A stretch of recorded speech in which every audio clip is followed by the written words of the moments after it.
জন আকাঙ্ক্ষা অনুযায়ী ডিসেম্বরের মধ্যে নির্বাচন দিতে হবে বলছেন নূর। জানাবো বিএনপি কি ডিসেম্বরে নির্বাচনের অবস্থান থেকে সরে আসবে।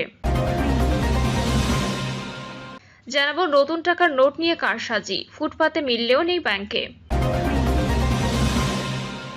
এবং সর্বশেষ জানাবো হানিমুনের টাকা না পেয়ে ট্রেনের নিচে ঝাঁপ দিল নবদম্পতি।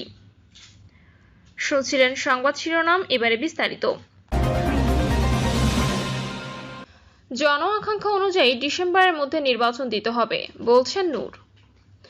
গলাচিপায় ছাত্র অধিকার পরিষদের নবনির্বাচিত কমিটির পরিচিতি সভায় ডাকসুর সাবেক ভিপি ও গণ অধিকার পরিষদের সভাপতি নুরুল হক নূর বলেন, অন্য শীর্ষস্থানীয় দলের মতো আমরাও আগামী ডিসেম্বর থেকে জানুয়ারির মধ্যে নির্বাচন চাই, কারণ এ সময়টি নির্বাচনের জন্য উপযুক্ত সময়। তবে শুধু মৌলিক সংস্কারই নয়, প্রয়োজনীয় সংস্কার করে নির্বাচন দিতে হবে। তিনি আরো বলেন, জাতীয় ঐক্যমত্যের মিটিংয়ে বলেছিলাম, জন আকাঙ্ক্ষা রাজনৈতিক দলের প্রত্যাশা অনুযায়ী ডিসেম্বরের মধ্যে নির্বাচন দিতে হবে।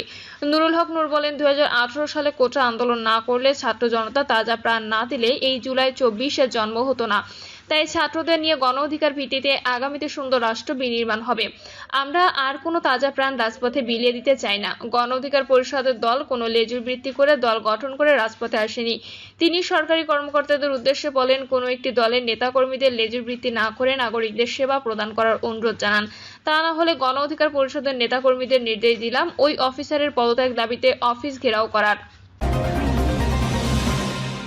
বিএনপি কি ডিসেম্বরে নির্বাচনের অবস্থান থেকে সরে আসবে? নির্বাচনের সময় যত ঘনিয়ে আসছে, উত্তপ্ত হয়ে উঠছে দেশের রাজনীতির মাঠ। সম্প্রতি প্রধান উপদেষ্টা ডক্টর মোহাম্মদ ইউনূস আগামী বছরের এপ্রিলের প্রথমার্ধে জাতীয় নির্বাচন অনুষ্ঠিত হওয়ার ঘোষণা দিয়েছেন। এই সময়সীমা নিয়ে রাজনৈতিক অঙ্গনে নতুনভাবে আলোচনা শুরু হয়েছে। এদিকে প্রধান উপদেষ্টা নির্বাচনের টাইম ফ্রেম ঘোষণার আগ থেকে বিএনপি 2025 সালের ডিসেম্বরের মধ্যে নির্বাচনের দাবি জানিয়ে আসছে।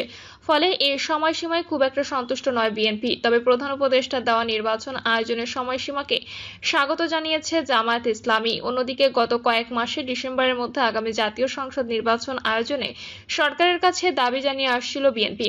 সবশেষ গত মাসে ঢাকায় এক সমাবেশ থেকে বিএনপি নেতা তারেক রহমান স্পষ্টভাবেই ডিসেম্বরের মধ্যে নির্বাচনের দাবি জানিয়ে বলেন, ডিসেম্বরে নির্বাচন হতে হবে। বিএনপির এমন অনড় অবস্থানের মধ্যে গত 6 জুন কুরবানির ঈদের আগের দিন সন্ধ্যায় জাতির উদ্দেশ্যে ভাষণ দেন প্রধান উপদেষ্টা অধ্যাপক মোহাম্মদ ইউনূস। সেখানেই তিনি ঘোষণা করেন, আগামী ত্রয়োদশ জাতীয় সংসদ নির্বাচন অনুষ্ঠিত হবে 2026 সালের এপ্রিল মাসের প্রথমার্ধের যে কোনো দিন।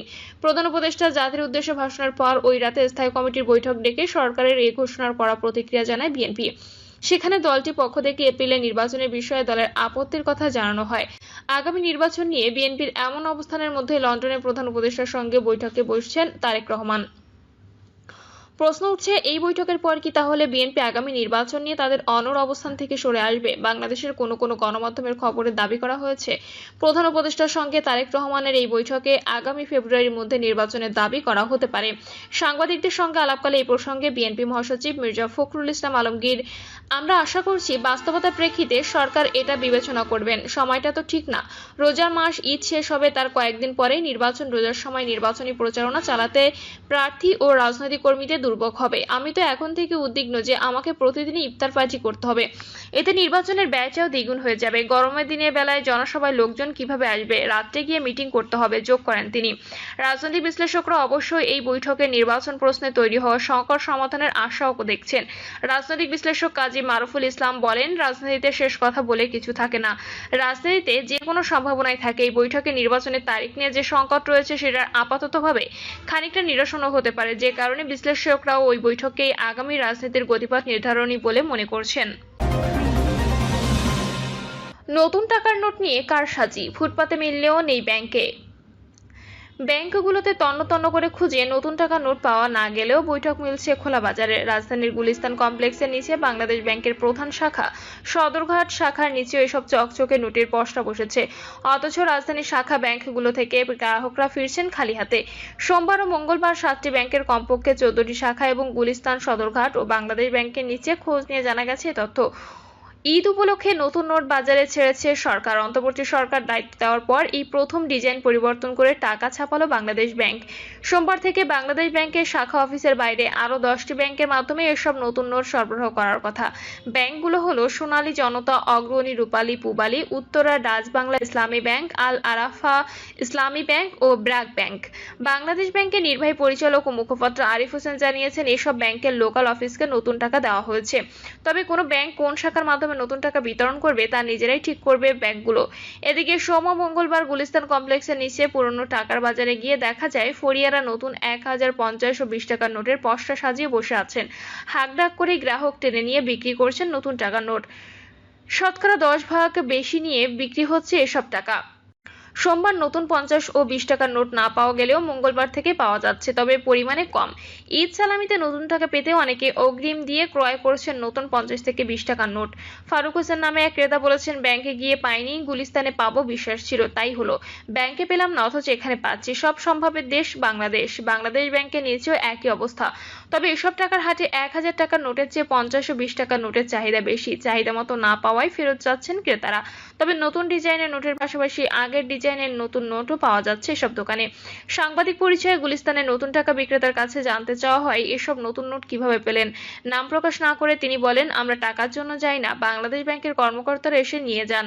প্রতিযোগিতা বাড়ায় এবার গিয়ে নিয়ে এসেছি। তিনি বলেন, আমরা কমিশন দিয়ে টাকা কিনি, এজন্য কিছু বেশি রেটে বিক্রি করতে হয়।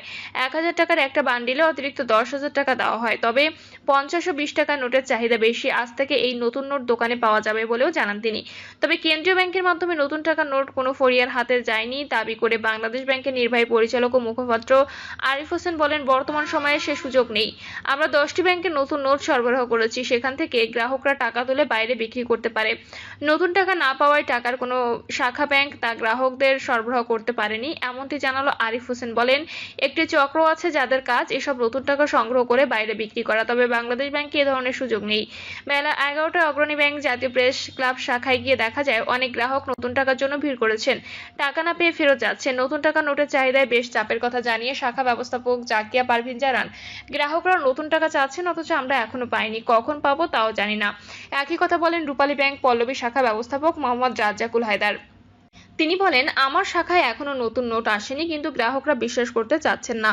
তবে বাংলাদেশ ব্যাংকের নির্ভরযোগ্য একটি সূত্র বলছে, আগে রাজনৈতিক বিবেচনায় সিবিএ নেতারা নতুন টাকার নোট বাইরে বিক্রি করতেন।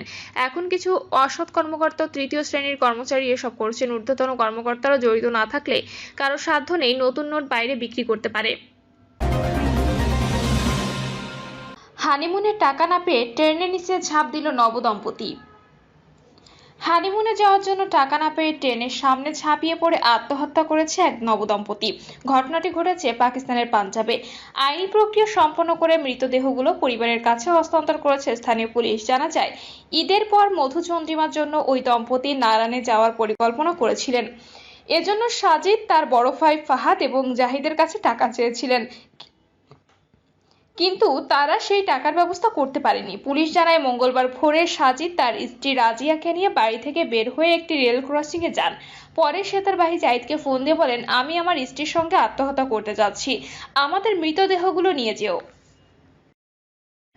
প্রিয় দর্শক, এই ছিল এখনকার সর্বশেষ সংবাদ। আপডেট সব সংবাদ পেতে চ্যানেলটি সাবস্ক্রাইব করে বেল আইকনটি ক্লিক করে রাখুন।